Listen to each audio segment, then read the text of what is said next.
रमेश बिदूड़ी। राहुल जी कल सदन में नहीं थे, मेरा तो मोबाइल भी बंद था, मेरी किसी से बात नहीं। वो खाली सॉलिडेरिटी के लिए,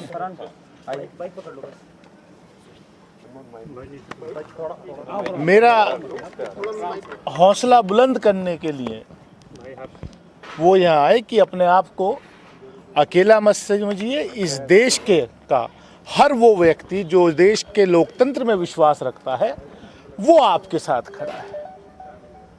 और क्या कुछ कहा राहुल जी ने, आपसे मुलाकात हुई रमेश बिदूड़ी के व्यवहार को लेकर, उनकी लैंग्वेज को लेकर? उन्होंने इतना ही कहा कि इसको दिल पे मत लीजिए, अपनी सेहत का ख्याल रखिए। दानी जी, आज लेकिन दिल पे लगने वाली बात तो है। दिल पर लगने वाली बात है। आज दिन भर काफी हलचल होती रही, आपने प्रेस कॉन्फ्रेंस भी की, उसके बावजूद भी काफी राजनीतिक प्रतिक्रिया आई और विपक्षी दलों ने काफी विरोध भी किया है, बयान का मांग की जा रही है अलग अलग तरह की। अब आप जब शाम हो गई है, किस तरह से इस पूरे प्रकरण को देख रहे हैं, आगे क्या एक्शन होना चाहिए, आप क्या चाहते हैं?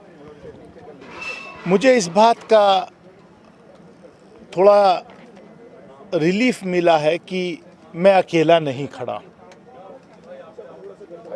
कि पूरा विपक्ष की सॉलिडेरिटी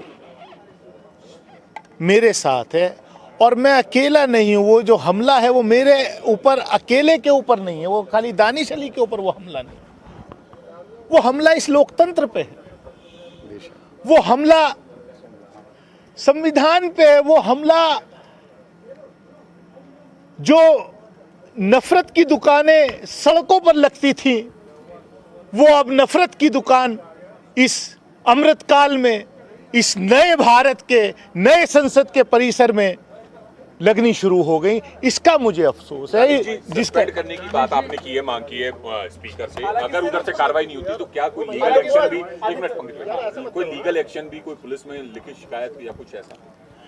देखिए, मैं उस सब में नहीं जा रहा, मैं सिर्फ इतना, मैंने जो मेरी मांग या जो मेरी शिकायत, लोकसभा अध्यक्ष हमारे संरक्षक हैं, वो एक इंस्टीट्यूशन है, वो पद जो है।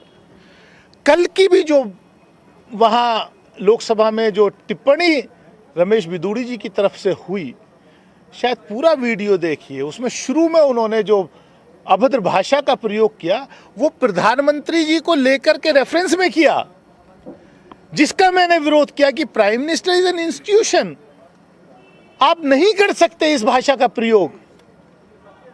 उसका मैंने विरोध किया, जिस पर वो रिएक्ट किए।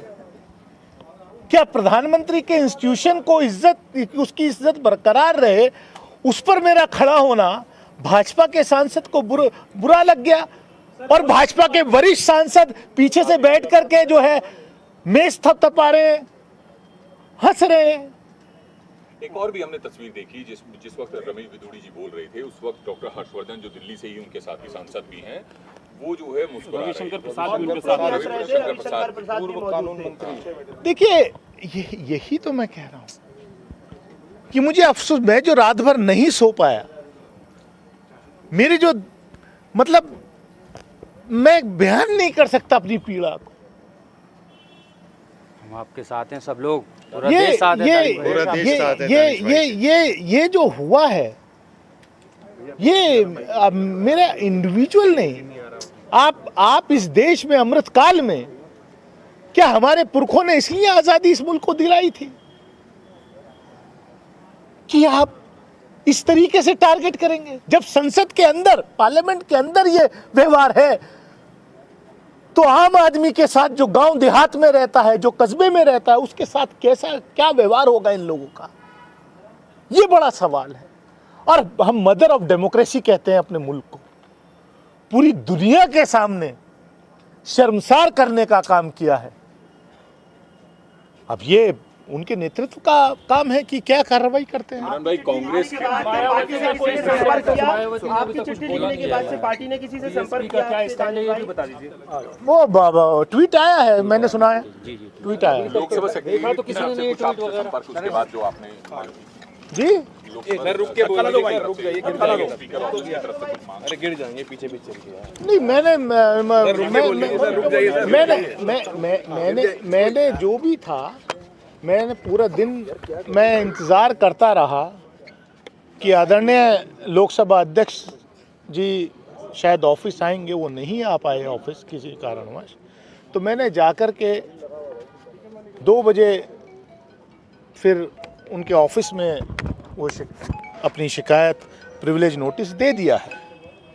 अब उस पर क्या कार्रवाई होती है, क्योंकि देखा है पूरे देश ने कि किस तरीके से पिछले सत्र में लीडर ऑफ ऑपोजिशन को सस्पेंड कर दिया विद इन मिनट्स।